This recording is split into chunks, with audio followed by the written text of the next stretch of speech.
This is Toledo Symphony Lab, a behind-the-scenes look at the world of classical music from WGTE Public Media and your Toledo Symphony. I'm Brad Cresswell. Joining me today in the studio are the Toledo Symphony's president and CEO, Zach Vassar. We also have principal second violin and artistic administrator Merwin Sue, and we have a very special guest joining us by phone today. That is the wonderful conductor, JoAnn Falletta. JoAnn, before I bring you in, I'm going to play a little fanfare to welcome you.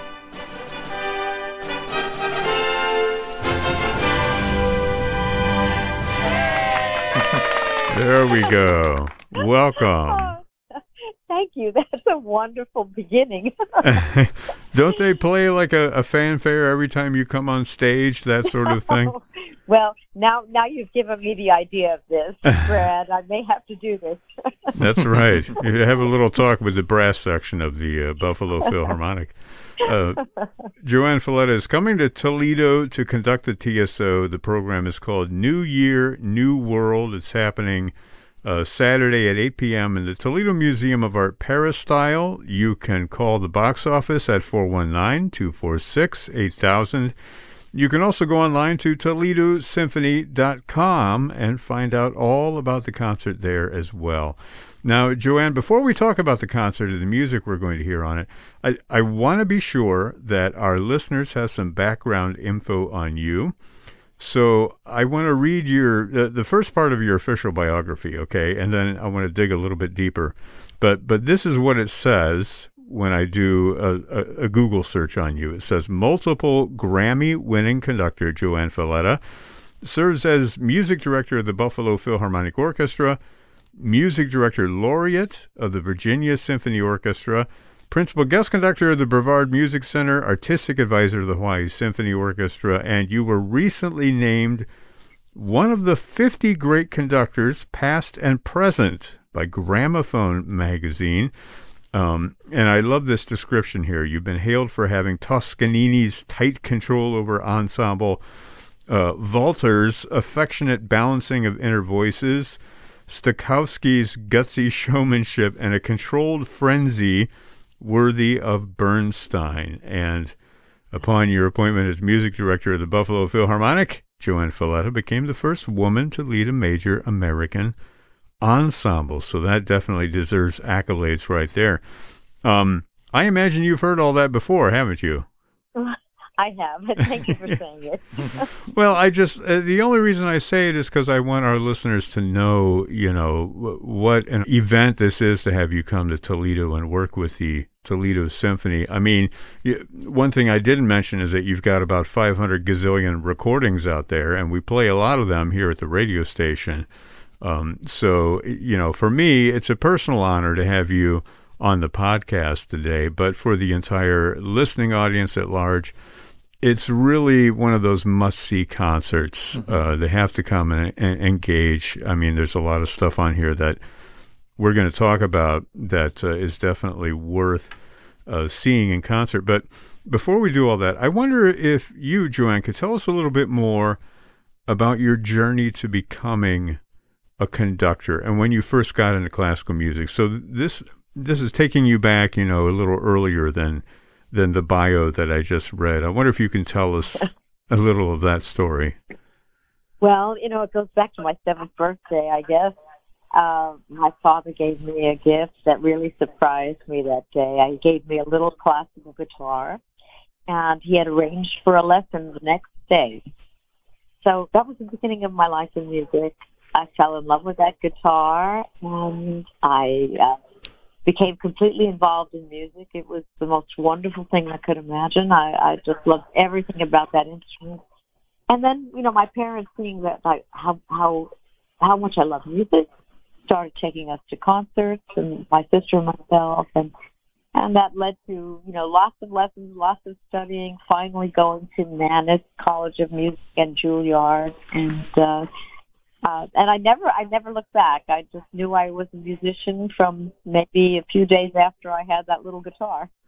So when did you get the conducting bug, as it were? You were a guitarist, you studied guitar, and then when did you start to become interested in doing something else?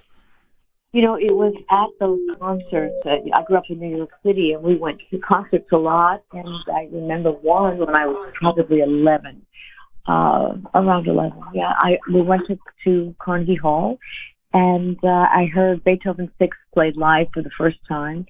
And I remember turning to my dad and saying, "I want to be a conductor. I want to be in the middle of that," because I felt so elevated. I felt so somehow so much happier about everything, having heard that music.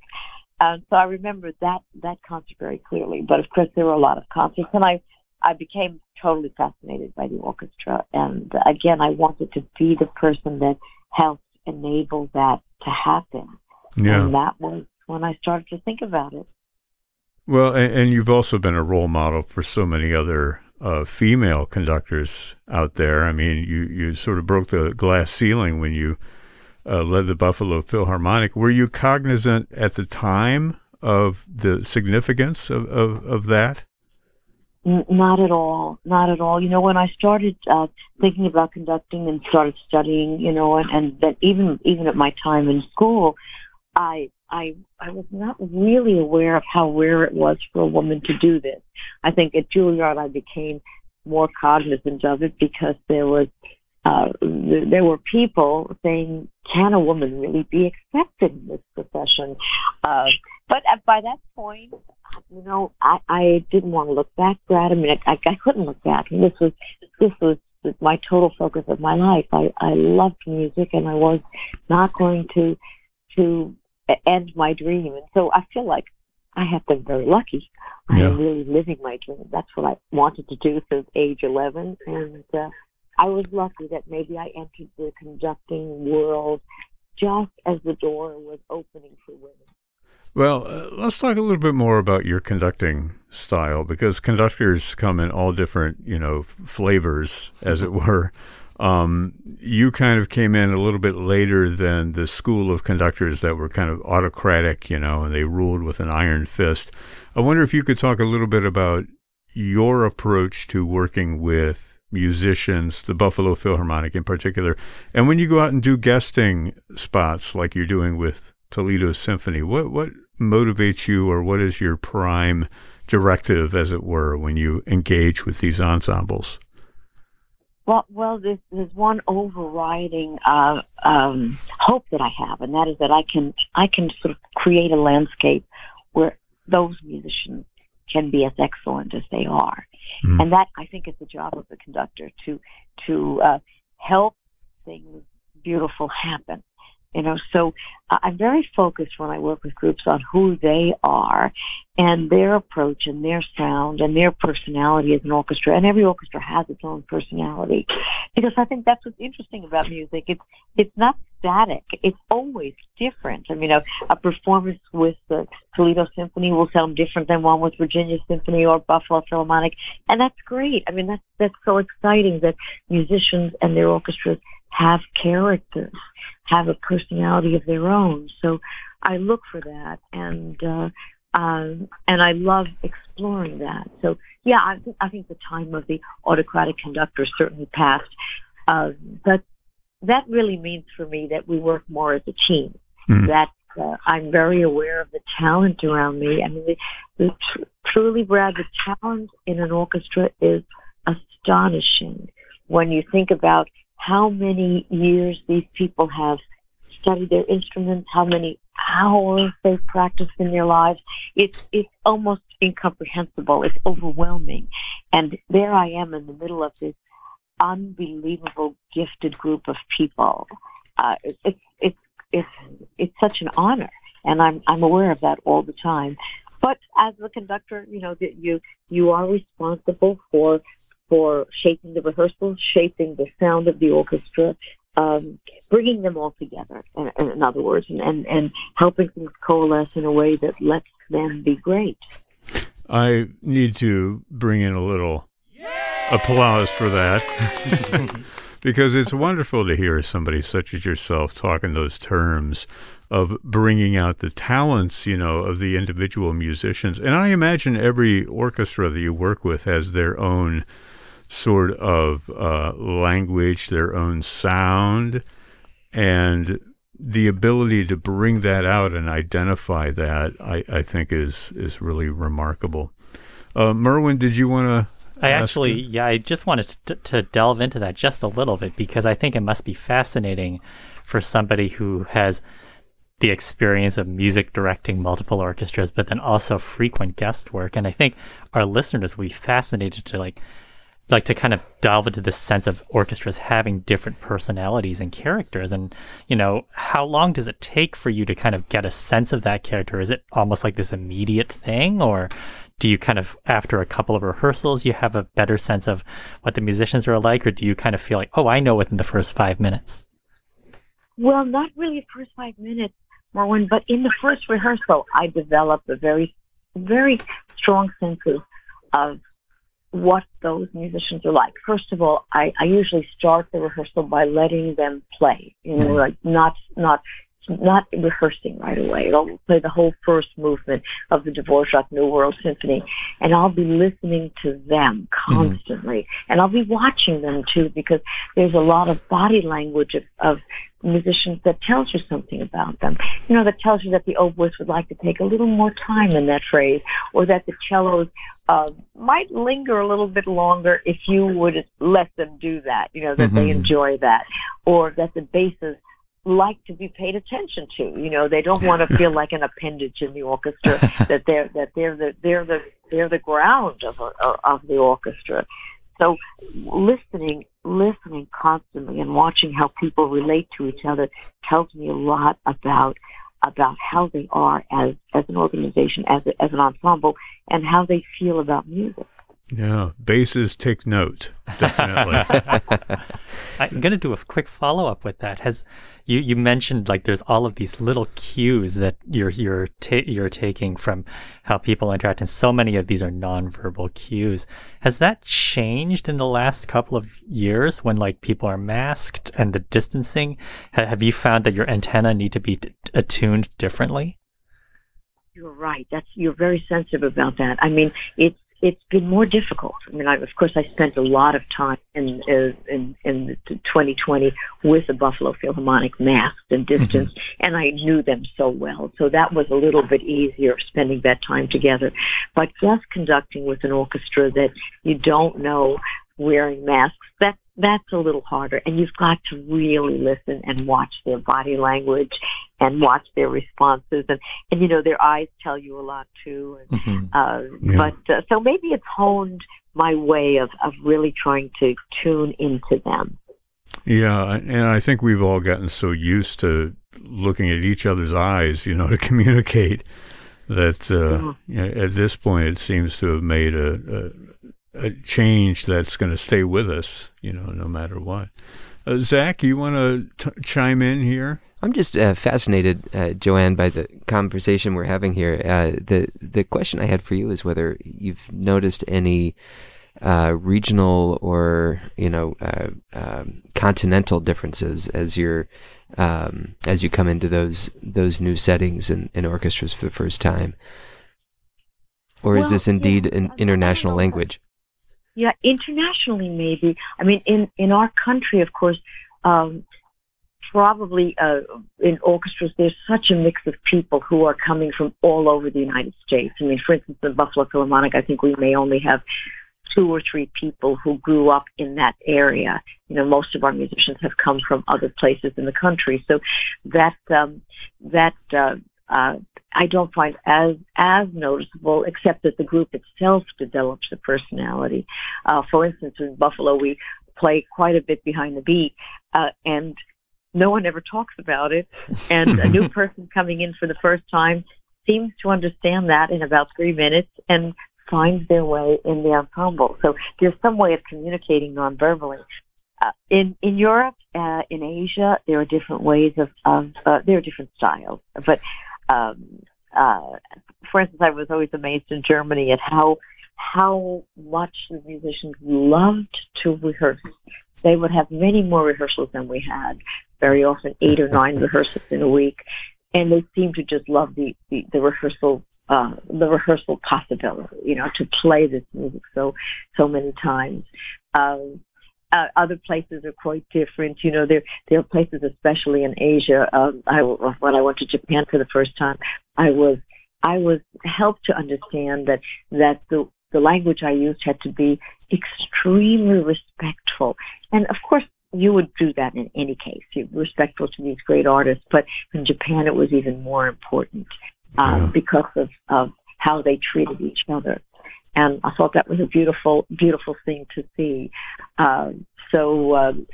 Every country is different. Musicians have different, of course, approaches.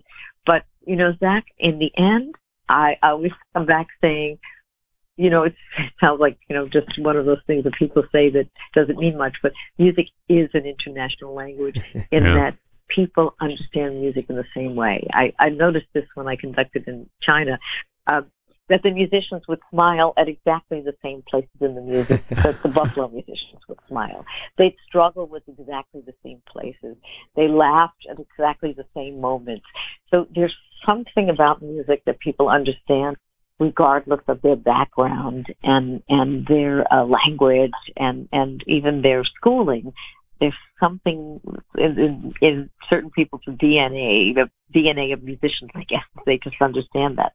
Yeah, that's a wonderful way of describing it. Although, as a international conductor, you sort of have to have some ability to adapt as well to make that happen. So it's fascinating to hear those stories.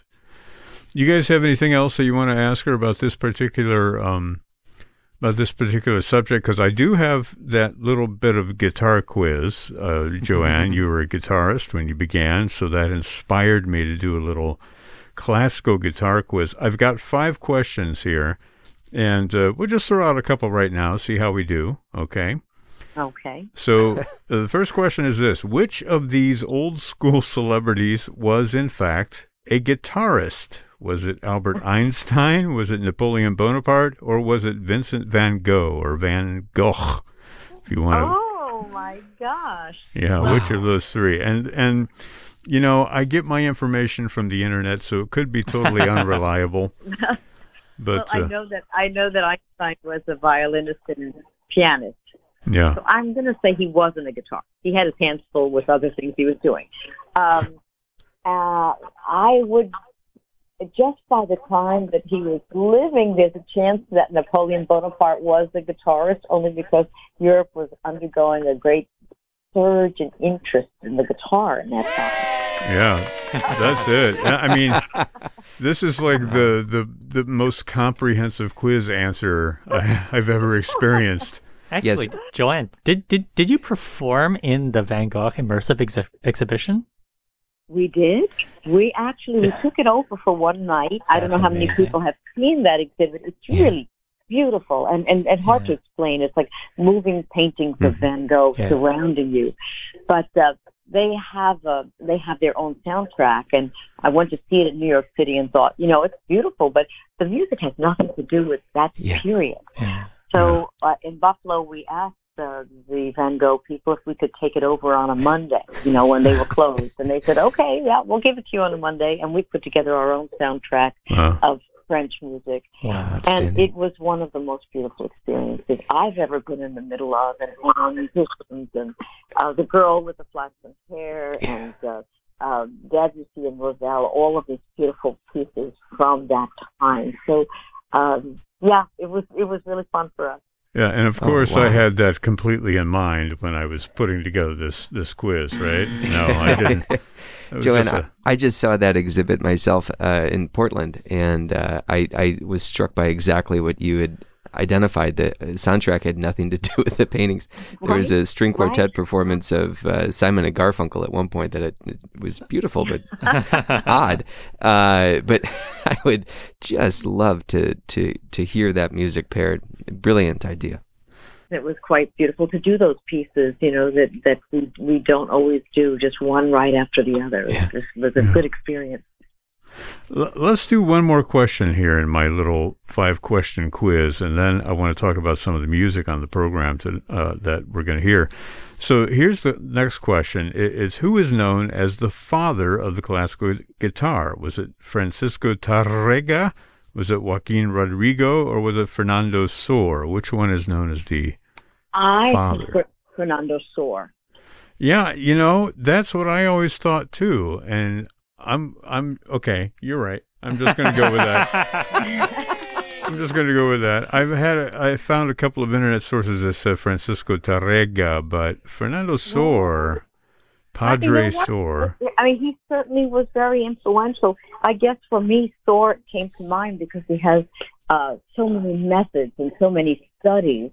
But maybe it's true that Tarrega holds that honor, and why not? He's a great guitarist and a great composer. Yeah, I'm having one of those moments right now where I realize we're talking to somebody who has the credibility to go on Wikipedia and change that entry. So I say we go with JoAnn's answer. Yeah. No, I'm a step ahead of you. JoAnn has already won the quiz, and we've still got 3 questions to go. Just like Merwin then, huh? Yeah, exactly. Merwin is famous for winning the quiz. I think he has some major competition this time around. And that's okay because, the conductor is always right. Yeah. I don't know about that, but JoAnn, let's talk about some of the music that is on this program. It's an all-American program, and I'm drawn to this piece by Adolphus Hailstork. This is a fantastic composer who has written so much music that is really audience-friendly. It's something that engages listeners. It's interesting. Yet it's not quite as often programmed. So this is a great opportunity to hear his 3 spirituals, which he wrote in 2005. And I know that you recorded it also with the Virginia Symphony Orchestra. And Mr. Hailstork personally, yeah? I do. And he's a great friend of mine. In fact, we both moved to Norfolk, Virginia at around the same time. Me to come to work with the orchestra and he to teach at a number of universities there. So in a way, he became our resident composer. We were so lucky because he lived there and we were anxious and happy to play anything he would write. He wrote for the Virginia Symphony and he, in a way, he put that city on the musical map. I mean, one of his first pieces was An American Port of Call, which is a description of Norfolk, Virginia. But everything he wrote had some connection to our landscape.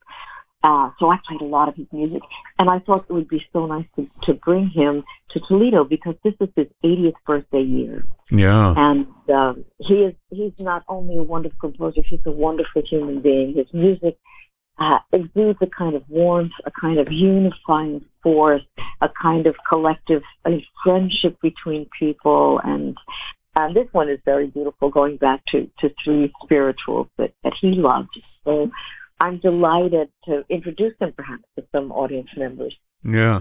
Now, he is an African-American composer for folks who don't know, and he has written some music that pertains to his heritage and to the experience of African-Americans. Can you talk a little bit about programming and trying to find diversity in the white European world of classical music? I imagine it's a bit of a challenge sometimes to balance things out, as it were. Well, it's a bit of a challenge on that there's so many pieces that in the music world that we could program. We don't know. We're studying them. I will say that having a little more time during the pandemic has enabled me to do a lot of studying of repertoire by composers I didn't know so well. Of course, Dolph I knew very well, but composers of diversity, women composers of the past whose names have kind of fallen through the cracks. There's so much wealth and richness in our possibility of playing. So it's great to mix things in, and I think every orchestra finds their own way of doing that. Yeah. Every conductor finds their way of bringing Beethoven next to Adolphus Hailstork or Dvořák next to Joan Tower or something, so that we give the sense that of the truth of the fact that music is continuing. It is a beautiful museum, but not only that, it's a reflection of our lives. Yeah. So that as we go on, people continue to write and we continue to play it and we expand our possibilities of repertoire. Yeah, that's wonderful. And of course, you have a reputation for championing a lot of these living contemporary composers. And it's great to hear you talking a little bit about, the repertoire that's out there and finding stuff that is still relevant and meaningful today. JoAnn is coming to Toledo to conduct the TSO. It's happening Saturday at 8 o'clock at the Toledo Museum of Art, Paris-style, wonderful program of American works. You can find more information at the box office, which is 419-246-8000. Also online at ToledoSymphony.com. JoAnn, we've been talking about Adolphus Hailstork, and I notice you call him Dolph. I guess that's his nickname for his friends? That's his nickname, and he's a very, very down-to-earth man for as famous as he is. He's just a delightful human being. Well, if I ever have the opportunity to meet him or come across him, I'm going to call him Dolph, and I'll say that you sent me. I'll say JoAnn sent me. You also have a guest singer on this program, that is Janinah Burnett. I know, Merwin, you have some history with her, right? You want to talk a little bit about her and what she's going to sing for us? Sure. I actually first got the chance to hear Janinah Burnett in a digital production of I Am Harriet Tubman by the composer Nkiru Okoye. And she's just an amazing communicator. The voice is just a tool to communicate emotion. And I think she's just a really magnetic performer. And so this is actually I believe the third time that she's performed with musicians of the Toledo Symphony. She actually performed with the Toledo Opera as Marguerite and Faust. I think this was 2014. Yeah. And then she performed excerpts of the Okoye with us everything pre-pandemic is so hard to get a year down. I think it might have been 2020. Yeah, I think it was 2020. Yes. So so very excited to have her in the Paris style. Yeah, we're going to talk of things in terms of pre-pandemic and post-pandemic, right? Yes, absolutely. When we finally make our way out here. Now, Janinah is singing that piece by Samuel Barber, setting the text of James Agee, Knoxville, summer of 1915. I know, JoAnn, you have some stuff to say about this particular piece and about Barber in particular. And so I wonder if I can just turn it over to you a little bit to talk about this particular work. Well, thank you, because I don't know how you knew that Samuel Barber is one of my absolute favorite composers. I think in our American list of luminaries, he is just right at the top. I mean, he's, in a sense, our country's most romantic composer. I mean, he's an amazing genius. And this particular piece is very moving. Knoxville, summer of 1915. He based it on a kind of a prose poem written by the great writer James Agee. It's the prologue to a book he wrote called A Death in the Family, and it's about his experience as a young boy losing his father in a streetcar accident. James Agee. The writing is so beautiful of that poem, of his thinking of his family. But Barber read it, and at that time he realized that he was exactly the same age as James Agee. He had the same experience, and Barber's father was dying at the point when he read it. This was 1947, and he was incredibly moved by it. And I think you can tell. I mean, these are, in his words, he said that his poem moved me so deeply. My musical response was immediate and intense. I wrote Knoxville in a few days.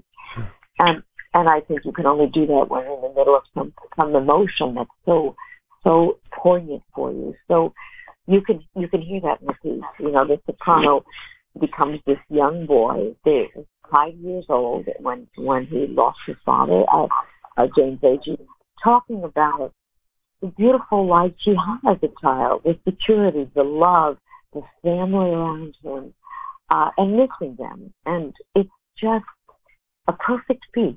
And to have Janinah sing this, I think will be incredible. Yeah, absolutely. And the music itself strikes me as so befitting of the text. And it's as if the music has been going on well before you join it in progress, and then it keeps going past the point that you're finished with the poem. It kind of reminds me a little bit of like that song Morgen or Tomorrow by Richard Strauss, where the voice, sort of comes in the middle of a phrase.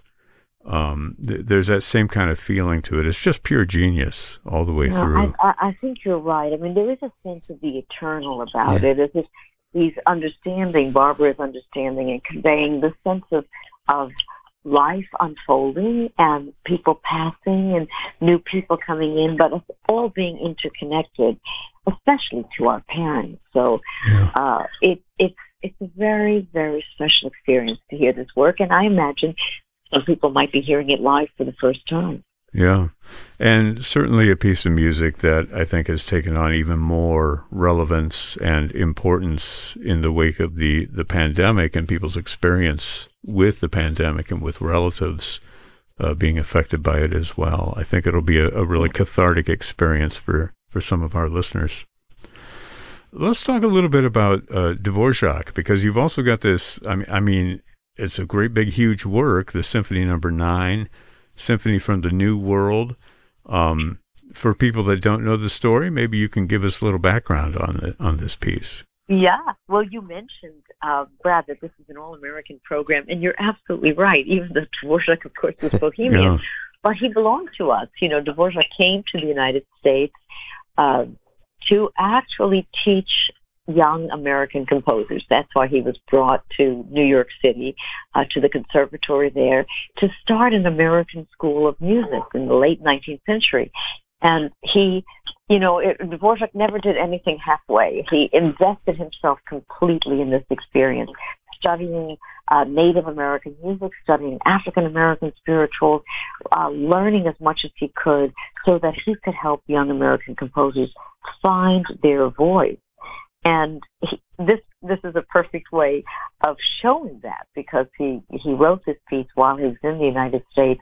That's why he entitled it From the New World, because there he is in the New World writing this piece. And it's so reflective of those cultures that he really prized. I mean, there's slow movement. It could be an African American spiritual. The second and third movements were inspired partly by the poem Hiawatha, which is again, the Native American culture that he also felt was very noble and very musically inspiring. So it is a perfect piece in some ways. It's just it's heartfelt. Stirring. It's the symphony that everyone loves. I mean, it's Bohemian, but it's so American at the same time. Yeah, and it's a wonderful story behind the work and everything that went into it, and sort of an earlier representation of a composer struggling to find an American voice. Composers have been doing that for a long time, and Samuel Barber, found his own path as far as defining an American voice at a time when everybody was looking to, kind of crazy 12-tone type music. Samuel Barber was writing this beautiful, accessible music, and I think that it really sets him apart. Just like Dvořák, when he was looking to different kinds and different forms of American folk music to use. That's right. And he had done that, of course, in Bohemia. I mean, he became the voice of his people. I mean, in terms of the rhythms that he used, the folk songs that he used, the dance music that he used. That was his landscape. That was where his heart was. And so he was trying to help Americans find that connection to their country. And I think he inspired many, many people to write in a different way. He was, again, of course, we only read about him, but from what we read, we know that he was a person of great integrity, great warmth, and great devotion. If he was here and he was really completely committed to helping our country develop our own music. Yeah, absolutely. I got a couple of more questions for you, JoAnn, if you don't mind. Merwin and I were talking before we got on mic about when you were here before. You've been in Toledo before, right? Yes. Yeah. Do you remember when that was? We were thinking it was back in the 80s, maybe. It was. It might have been. I've got to think for a moment, and maybe I can let you know in just a couple of minutes. I'm looking it up too. But I remember it was a wonderful experience, and I remember the peristyle, which was a startlingly beautiful place to make music. It was extraordinary, really extraordinary. I'm so happy to hear that, because I think it does imprint itself on visitors, and especially those who have a international career like yours. You still remember that space because it's so unique. It is unique, and it was beautiful. And before or after, I've never seen a performance space as special as that one. Yeah. Well, that's wonderful. I have another question, but it also, looking over here, I see that I still have a few questions left on my quiz. You guys want to do... we can do one more question. Why don't we do that? And then we can wrap it up. So let me pull out the most ridiculous question that I can find here. Okay. According to GuitarTopReview.com, the most popular color for acoustic classical guitars is what? Black, white, or natural wood? One of those three is the most popular color for acoustic classical guitars. What color was your guitar, JoAnn? Well, natural wood, so I'm going to say that. Yeah, that would have to be the answer. Natural wood color. I'm going to say that's probably the real answer. The answer that they have listed is black, but I'm going to give it to you. I'm going to go with natural wood. We're changing it right there. I think you've been very generous to me, Brad. So, Maestro JoAnn Falletta has swept our quiz for Toledo Symphony Lab. And that means she gets your voice on her personal answering machine. Is that how that works? Sorry. Yeah. We'll be in touch about that, I'm sure. So let me ask you, we're pretty close to the new year. Any resolutions out there for you, JoAnn? I always make the same resolution, and I think it helps me, just sort of put myself in a good place. And that is to treasure every moment. And maybe that was even a little bit of a keener resolution this year, because of what we had lived through. But to not look so much towards the future, but to live in the moment. And there's so much beauty. I mean, every day, pretty much, I get to be in the middle of an orchestra, and for me, there's no more beautiful place than that. So I want to live every one of those minutes with orchestra musicians with joy, and I do, and I feel very lucky.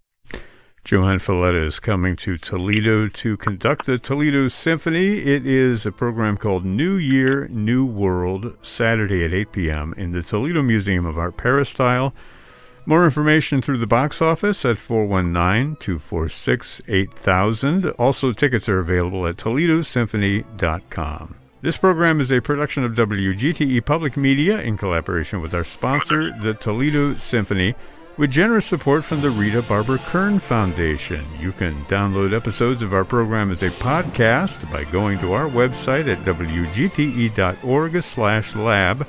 You can also subscribe to us through your podcast app of choice, including Apple and Google Podcasts.